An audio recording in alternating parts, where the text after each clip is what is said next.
Just wanted to do a video in terms of the new buyer brokerage services agreement. I'm not sure how many of you have heard about this, but it's a new law that was just implemented. So basically, it's always been a good idea to have an agreement between your broker when you're a buyer, but it was never mandated. But just recently, it has become a requirement. So technically, before I can engage in services, which means send you listings, show you listings, we have to come to a mutual agreement that we are working together and this document needs to be signed. So I just kind of want to go over a little bit about what this talks about. And if you have questions, obviously, please reach out to me. But this agreement essentially is between me and you. You can put it out for the following areas or unlimited, as you can see here, not filled in.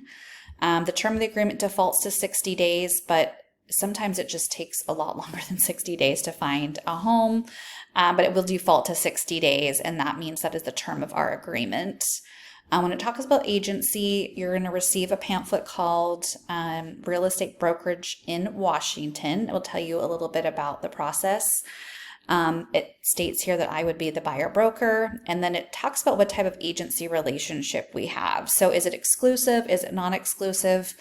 I really like to choose exclusive because if I'm working really hard for you, I would like the commitment that you are going to work with me. It's can be a lot of work, facilitating, calls, inspections, showings, doing all those types of things. So but if there is a particular reason it needs to be non-exclusive, it's just something that we would talk about on a case-by-case basis. Number 4 talks about limited dual agency. So this is if I was representing both the seller and the buyer would need to initial here.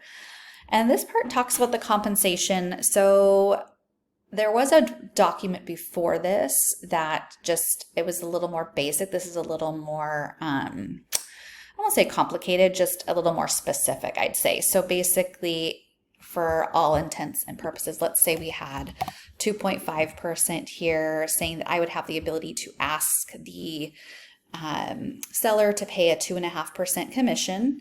And then this box would be like, if it's a limited dual agent representing the both buyer and seller, then the compensation would be, let's just say 3.5%. If the seller is not represented and let's say you and I find a home that's not represented, it would be, say, 2%. So really we get to kind of fill that out and how we see fit.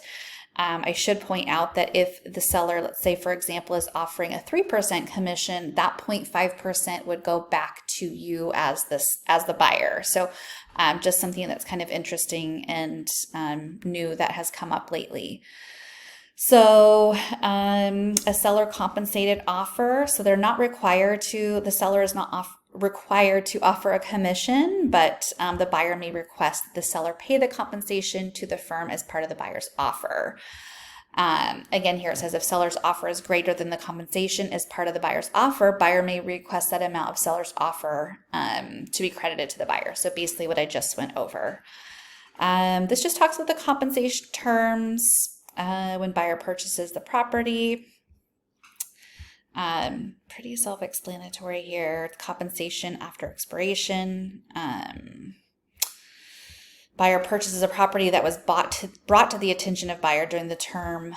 Basically, that we'll talk about the compensation is due when the purchase closes. So it just kind of goes over some things here. The most important part I want people to be really clear on is kind of how that compensation works. But the rest is pretty straightforward. But obviously, if you have any questions, I would love to go over this with you in person, or we can do it on the phone or a Zoom. But it's just a new form, and it's actually great because it offers a lot of protection for the buyers. And it just really makes it clear on how the compensation's working and that we are working together.